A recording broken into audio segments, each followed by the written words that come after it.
Welcome to Jackie's Craft Table. Hello everyone. I'm going to start out by showing you a few things that I picked up from MFT's January release. Their January release was just fabulous, and I'm starting off by showing you the January freebie, and it's this darling little deer stamp, so little, and it has some really sweet sentiments that come with it. I love the one that says, "I love you dearly," so cute. I had to pick up this set called Monster Sized. I'm planning on making a lot of kids' birthday cards with it, but the monsters in this set are all so darling, and then I got the dies to cut them out. I'm also planning on making Valentine's Day cards with this cute set. This is their new Love You die. I'm also going to be using this one for some Valentine's Day cards. I want to use this to create a shaker card. I think it would be a lot of fun. I really love black and white striped pattern paper, so I was really excited when they released this one because it just has the black and white pattern paper in it. It has straight stripes and then diagonal stripes. I'm going to be using this pattern paper a lot, I'm sure. This next set is called Sending a Smile, and it's just a small set, but I just fell in love with it. It has heart details in almost every single image. And then the sentiments were very sweet too. It says, "Your kindness touched my heart. You're a whole lot of lovely and sending a smile your way." I really love flower stamp sets. I also picked up their Pure Innocence stamp set. This little girl is so cute. I just love how she's blowing kisses, her little hands up to her chin. And the sentiments are all very cute as well. So I am going to be using her for Valentine's Day cards, and then I think you could use that set all year round. This stitched heart die was free with 60. And so I picked up the pouches for it as well, and these are shaker pouches.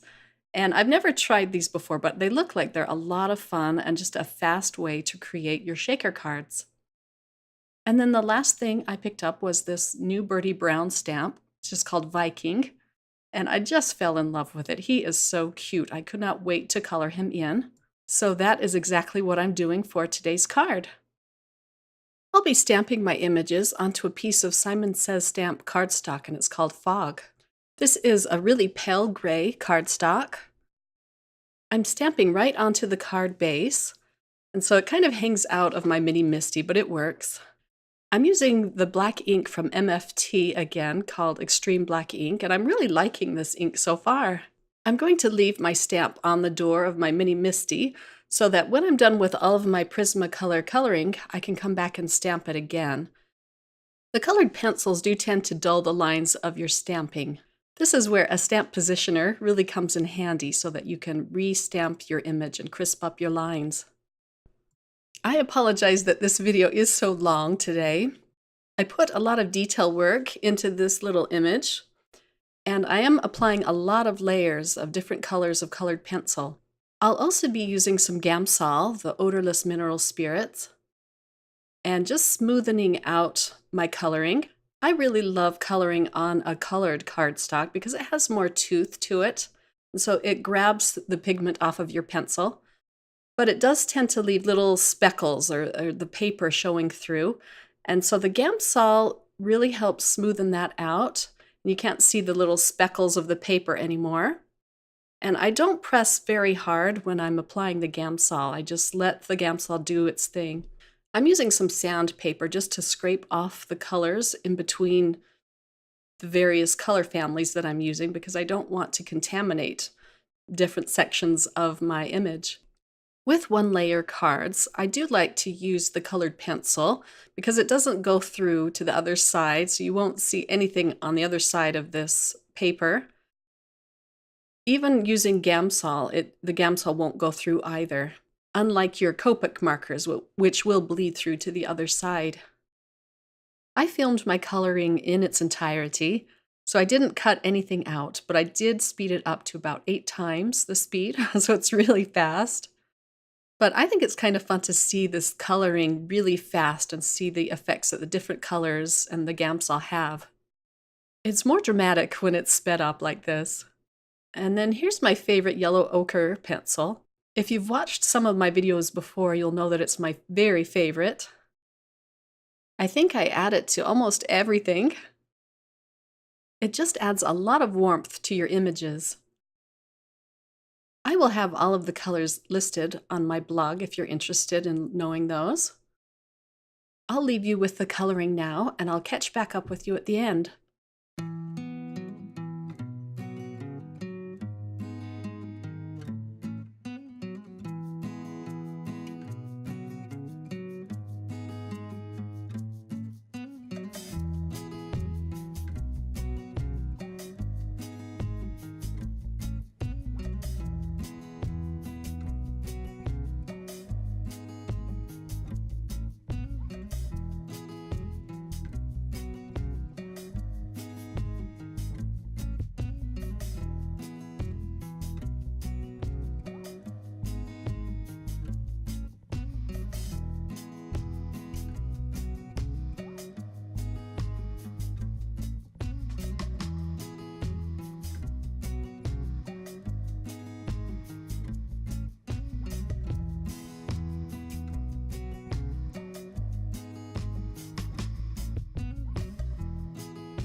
I'm mostly done with my coloring now. I do decide to come back in with some texturing at the end of this video, but I'm going to stop here now and make a little mask for my image. I'm using 2 layers of sticky note paper because I'm going to be doing some ink blending and then some distressing, and so I really want to protect my image well. I finally picked up some more Post-it notes, and this is the full adhesive, so it's sticky all over the back of it. I find I have to hide this from my kids because they just love this stuff. So if I leave this out on my desk, there's a pretty good chance it's going to disappear. I'm ripping a piece of it in half, and I'm masking off the top portion of this card so that I can start off with my grass. I'm applying some Mowed Lawn Distress ink on this portion of my card. I'm not worried about getting a smooth blend because later I'm going to add water and distress this, and so I want it to look pretty distressed. I'm going to leave on the mask over my little Viking, and then I'm going to add a mask over the grass because now I'm going to start on the stone wall behind him. This is Hickory Smoke Distress ink. I'm blending around my mask kind of carefully so that I don't pull up the mask. But I want this to be darkest just around him and then kind of fade off as it goes to the edges of my card. I decided to mask my sentiment here, but later when I pull off the mask, it just looks too bright, too stark. And so I do come back in with more ink and cover up my sentiment after this. I didn't have this card planned out 100%, so it is kind of a process. I go back and forth between my art mediums, but it's a lot of fun. This may be a 1-layer card, but I don't think it's a clean and simple card by any means because it did take a lot of time to make this card. Now for the fun part, the distressing with water. So I'm pulling off the mask over the grass, but I'm going to leave the other masks on to protect my image and my sentiment. I squirted it down with my distress sprayer, and then I leave that on for about 30 seconds. I pat that down with a paper towel, and this creates a mottled look. It's just perfect for the stone wall that I'm going to draw in behind him. I have to let that dry before I come in with my colored pencils again, but I'm going to spray down the grass just a little bit more because it wasn't distressed enough for me. Playing with these distress inks is a lot of fun. I was a little worried about my card base warping because this isn't a watercolor cardstock, it's just regular heavyweight cardstock. But it turned out all right. It warped a little bit, but I was able to flatten it out again. I'm going to take off all of the masks and just let that dry.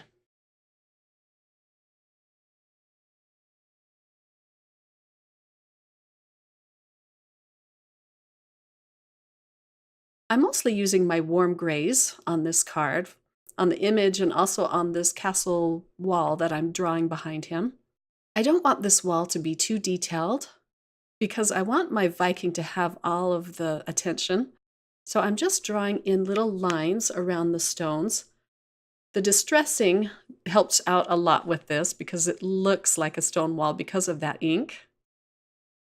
On this grass, I didn't like the stark line between the wall and the grass, so I'm just coming in with a green colored pencil just to soften that up a little. This is where I decide to come back in with more gray distress ink and add it over my sentiment. And I think that looks a lot better. This image, the coloring I did was looking a little flat, so I decided to come in and texture his fur jacket. I'm using just various colors of brown for that. It ended up adding a lot more interest to my coloring. I also go over his beard with some reds and add a little texture to his beard and mustache. I'm using flicking motions just to add in the texture of this fur. And it's easier for me to flick away from myself, so I apologize that it's upside down here.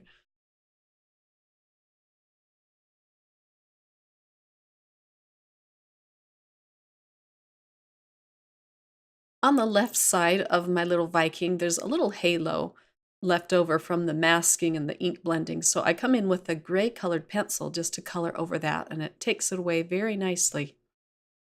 I wanted to add a little more interest to my scene, so I'm stamping a little flower stamp that came out of one of my other stamp sets. And I'm just going to stamp up 2 flowers here. Now that my flowers are stamped, I'm going to come in with some more green colored pencils and soften up that line between the stone wall and the ground. It's just too stark for me. I'm also adding a little shadow underneath the Viking. And then I think I got distracted here because I started coloring in the centers of these flowers red, and I wanted to have them a bright yellow. So I'm just trying to fix my little mistake here. I didn't like how they turned out, so at the very end of this video, I come in with a metallic bronze gel pen, and that kind of fixed my flowers. They turned out cute after that. For some finishing touches, I'm going to pull out my gray Prismacolor pencil again. I'm just adding some fissures to my stones and just kind of roughing it up a little bit.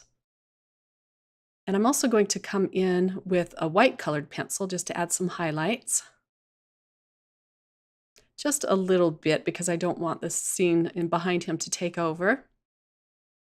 I also pull out my Copic multiliner just to add a few details to the grass and the stems of the flowers, and even along the stone wall.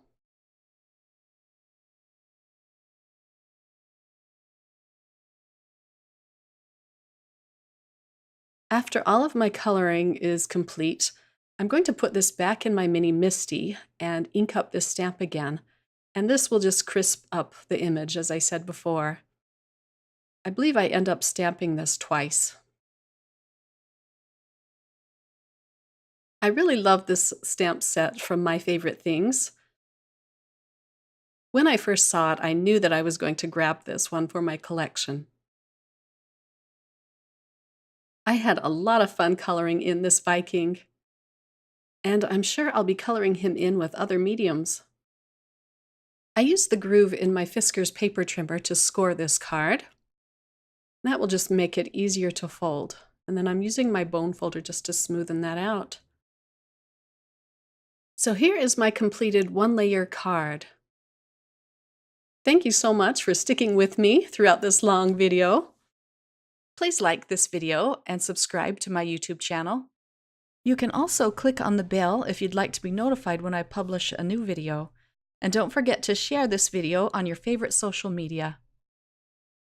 I hope you enjoyed it, and I hope you have a wonderful day and get a chance to sit down and make some cards. I'll be seeing you in my next card video. Bye!